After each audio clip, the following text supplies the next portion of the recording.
And today we're talking about being free, or are you free falling? And it's an incredible song. That was Tom Petty. That's not Tom Petty. That's Jason. That was amazing.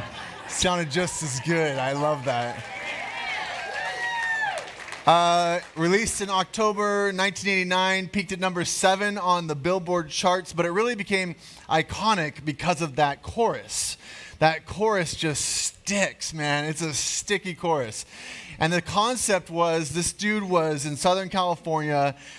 He's trying to, that's how the song goes, but he's trying to figure out if he wants to be a good boy or a bad boy. That's what it says in the lyrics, which is hilarious. But it does kind of hit the theme that a lot of us struggle with. Do I want to be good? Do I want to be bad? And that there's a constant sort of pull that happens inside of us. And we in the Christian world, church world, would say there's this evil that's trying to grab us sometimes, while we're also trying to seek what God has for us. And that's the pull that's going constantly in our mind. And we have to decide, are we going to be free, or are we just going to be free falling? So this morning I want to push into that, because freedom's good. You know, freedom, we always talk about freedom. We love the idea of free, but free falling, heading towards the splat, jumping out of that plane with no parachute on, not as good. Not a great scenario. So which one are we in? And my question for you is, which one are you in this morning?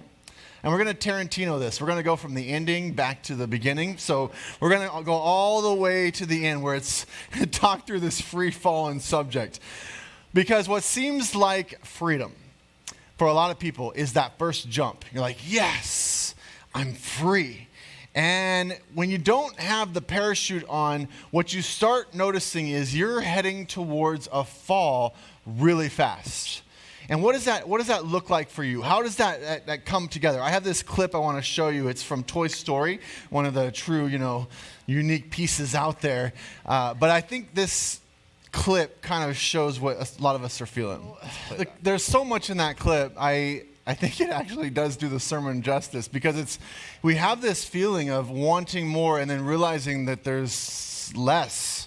And then we still want to push through it, and we take that jump.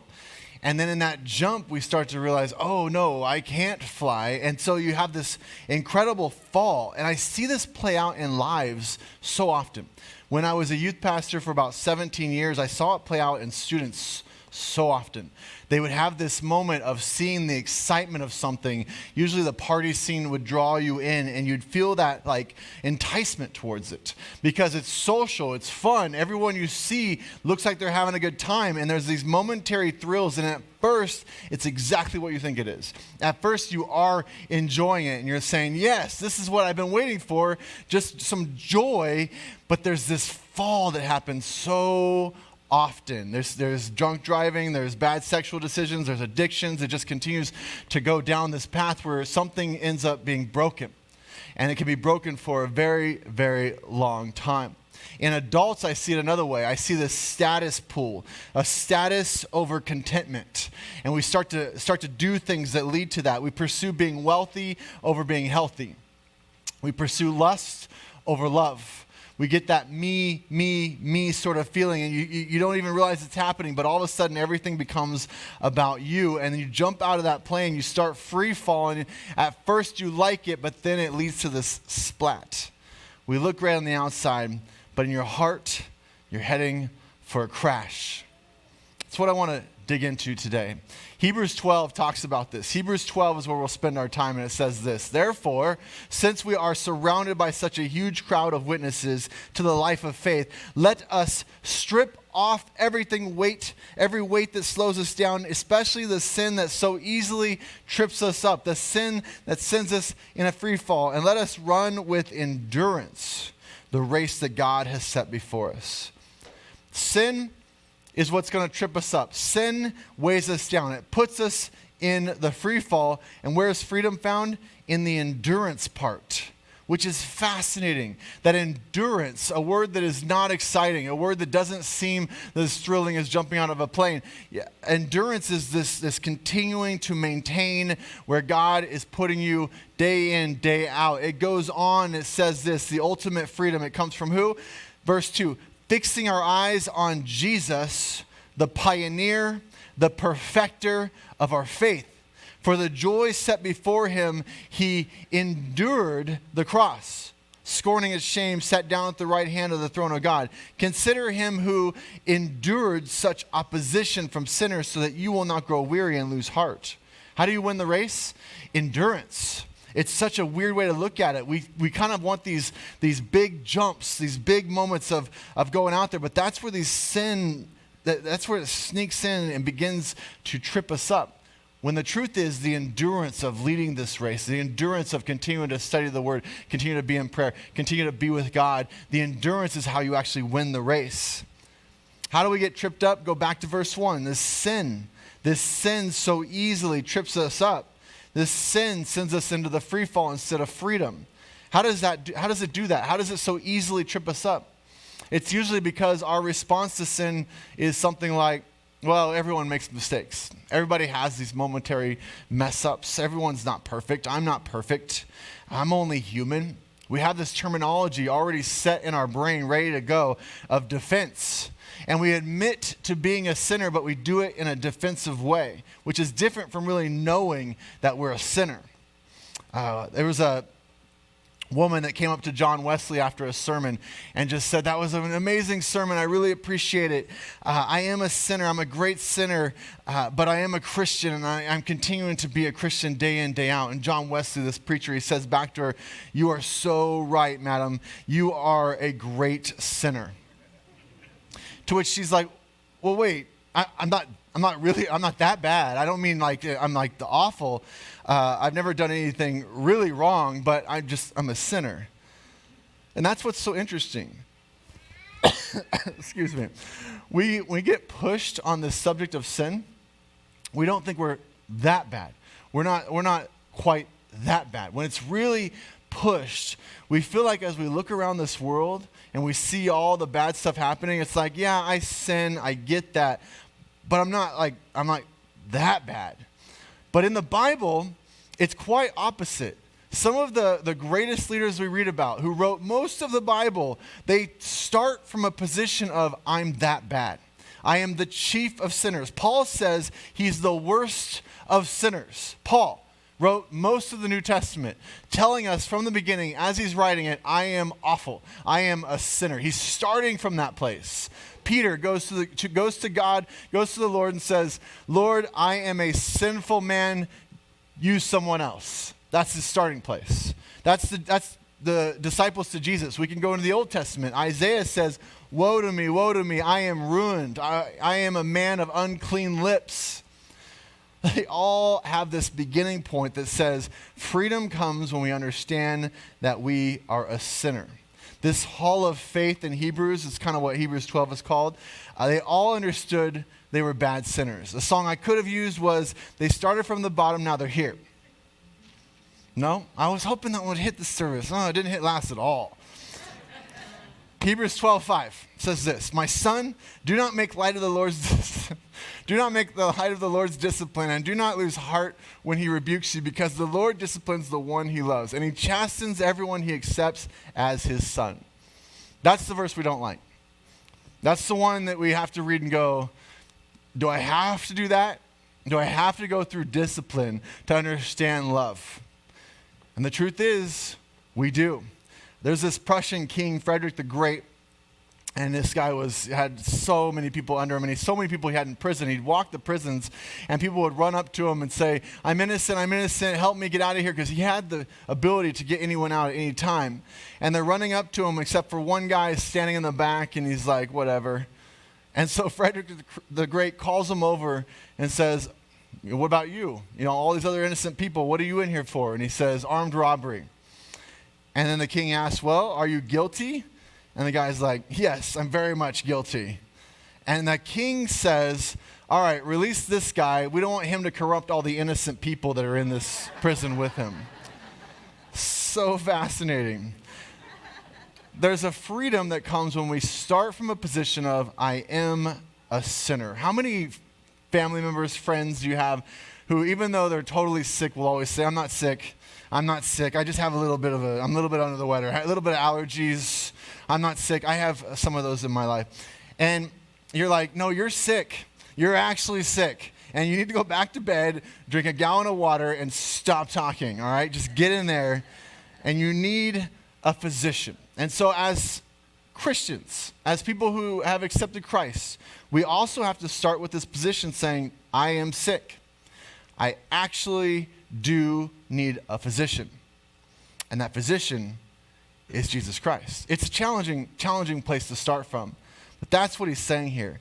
If we don't start from there, if we have this feeling that I'm in charge, I will figure out this path, I will lead myself forward, that's the free fall. That's the position that leads to the splat at the end of that journey. Hebrews 12:11 says, no discipline seems pleasant at the time, sure, but painful. Later on, however, it produces a harvest of righteousness and peace for those who have been trained by it. If we can start from this position of understanding that we do need this, we need a physician, we need the discipline, it changes everything forward. In the book Thomas Costain's History, The Three Edwards, great read if you've got, a few days on your it's Renalde III, and it's writing about these kings. It's a 14th century duke where Belgium is today, and this is the history of this area. There's a king by the name of Renalde, and he's grossly overweight. They actually call him by his name Crassius, which means fat guy. It really does. And they had this really violent quarrel, and the younger brother ends up taking over. And when he takes over, he takes this king and he puts him inside of a prison, but it's not really a prison. He just puts him in a room, but he's grossly overweight, so he makes the windows pretty normal, but you'd have to lose some weight to get out. He makes the door pretty normal. Most of us could easily walk out, but this king is so overweight, he tells them, all you have to do is leave the room. I'll give you your entire kingdom back, all your money back, all your authority back. All you have to do is walk out. And then every day he sent fatty foods, rich foods, just filled the room with food. So 10 years, the dude got fatter. Never got out of his prison because he could not say no to these foods. Some of you know exactly what this guy's going. I'm just kidding. Here's what happens. The younger king does die. After 10 years, he dies in another war. And so they break this dude out. But the guy dies within a year because his health is so bad. He's just ruined by going into all these fatty foods. He could not curb his appetite. And they would say to the younger king over and over, like, this seems a little cruel. And he would say this. He would say, my brother's not a prisoner. He may leave when he so wills. And I just look at that story and I go, is that me? Is that you? Is there a kryptonite out there that we know that we need to get out of our life, a sin, something that we need to be freed from, and all we need to do is say no to it, but we have to have this will. We have to start from a position of needing a physician and moving forward, saying, I am going to say no to this. I'm going to get away from the free fall because I actually want freedom in my life. And some of us have that kryptonite this morning. Now let's go back to the beginning. We're ready for the beginning. What did he say in Hebrews 12:1? It said, let us strip off everything that's weighing us down, that's slowing us down, especially the sin that so easily trips us up, the sin that's keeping us in a prison that we just need to say, I am a sinner, I want to get rid of this sin, I want to move forward in the freedom that is Jesus Christ in my life. The NIV version says, let us throw off everything that hinders and the sin that so easily entangles us. The Message version says, we better get on with it, strip down, start running, never quit. No extra spiritual fat, no parasitic sins. Keep your eyes on Jesus, who both began and finished this race that we're in. Every single version has this image of stripping off that sin that's tripping us up, let go of it so you can leave and get out of that prison. So what is that for you? We can't believe it for you, repent of it for you, put on the armor of God for you. You have to step up and say, no, I am sick. I am sick in need of a physician. I have to decide and say, I'm the chief of sinners, but I'm ready to be free. No one else is going to do that for you. Danny Simpson lived in Ottawa, Canada in the year 1990. He's struggling. He's going through this really difficult time. He can't pay for anything. His resources have run out. He doesn't know what to do. So Danny takes a gun that had been handed down through his family's line, goes to a bank and robs it of $6,000. But he's a really bad robber. He gets caught immediately. He's terrible at this. So they take him and they put him in prison and they bring him into court. And while he's in court, a couple things happen. First, he's immediately guilty, sentenced to 6 years in prison. But second, they're looking closely at this gun he used, and they see that it's a .45 Colt semi-automatic. It's a collectible. And the people looking at it is salivating over it because this antique gun from 1918 is worth about $100,000. So what happened there is he goes in to rob a bank for $6,000 while holding something worth $100,000 in his hands. He has everything he needs, doesn't even realize it. Christians, is it the same for us? We have everything we need in freedom in Christ in us right now. The Holy Spirit is dwelling within you. There's nothing you can't do. There's nothing you don't have. But do you see it? Are you still in that free fall when the freedom of God is within you? John 8:36 says, "So if the Son sets you free, you'll be free indeed." There's so many scriptures about this freedom. And we always have this antithetical view of Christianity. We have this concept that freedom is doing whatever I want. Religion or the Bible or Christianity, that's the rules stuff. I don't want the rules. I want to be free. It's so backwards because the truth is when you understand what God says and the Bible he gives you and what he's actually keeping you from, now you're free. You actually can do so much more. It goes opposite of everything the world tells you. The world is trying to keep you in this weird box of need and want and desire. And God's saying, I have freed you from all of that. And once you understand the freedom God brings, it changes your future. I think about it like a submarine, and especially like one of those small ones where they go down like 2.5 miles, and they're like at the Titanic for the 15th millionth time, looking at the Titanic, and they're down there in this little submarine, and I imagine that going, that looks like a little piece of hell, because you're in this phone booth with like 2 other guys, and you're just stuck in this tiny little area, and you feel like the pressure of all the ocean is just crushing this thing. And so I always imagine someone down there with me just freaking out. He's like, I got to get out of here. And so he's trying to get out of the door. And I'm like, dude, if you open that, it will crush us. We won't drown, we'll be crushed. And that's the same sort of thought process when it comes to the idea of Christianity. We have this idea that the thing that we're in, the thing that we're talking about, is somehow constricting us, when the reality is it's what's saving us. We're in the thing that's actually the freedom. And if we try and escape from that, if that's how you want to think about it, you will crush your life. It will actually throw you in a free fall, and you'll lead towards a splat that just destroys your life in every way. The apparent captivity of the submarine is actually giving you freedom. It's the exact same thing when it comes to our walk with God. Galatians 5:1 says, "It is freedom that Christ has set us free. Stand firm then, and do not let yourselves be burdened again by the yoke of slavery." The freedom from the yoke of slavery. God knows what keeps you stuck in that prison. God knows what you're struggling with, the sickness. He already knows about it. And he wants to free you from it to something so far greater. A lot of people don't get this. You hear it in the testimonies. People will talk about their testimony, and they'll give you like a 30-minute dissertation about how bad they were, and they tell you all about all those interesting moments of their life of how awful it was. Then they say, I met Jesus Christ, I started a relationship with him, and my life's been better ever since. And you're like, wait, why did you give me all this when this is the good part? I want to hear about how you're thriving.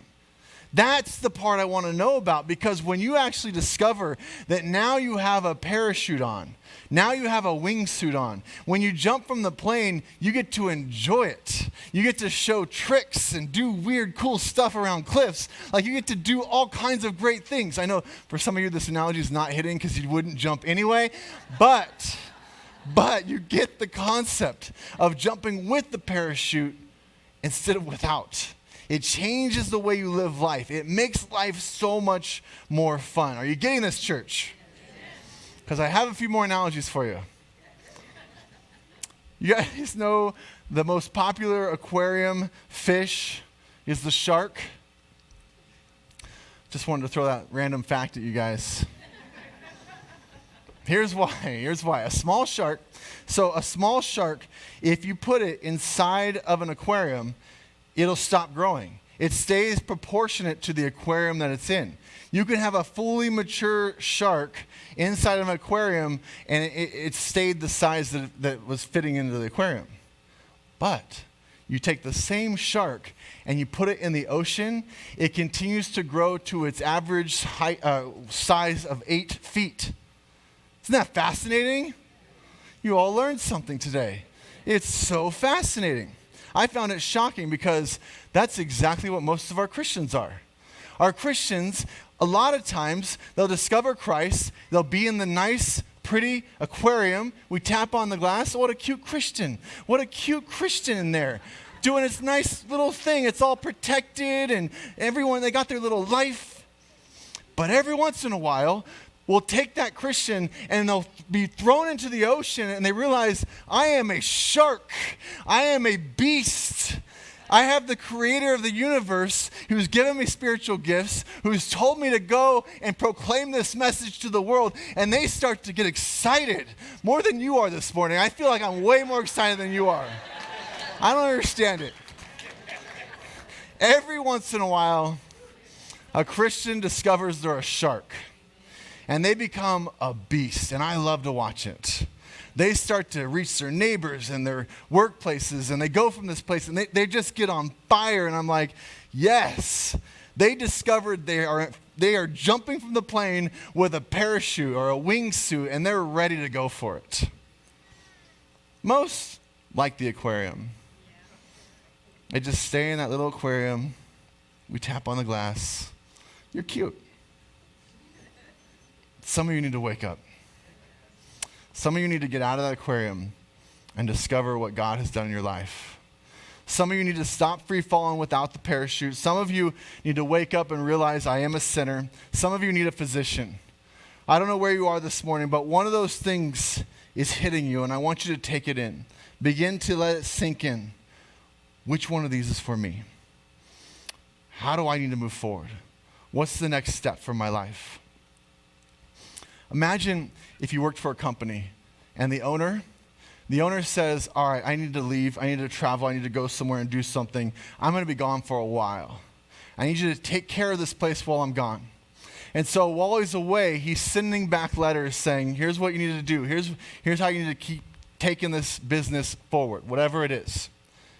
And then he comes back after a couple years. He's walking up and he notices weeds all over the place. The grass is out of control.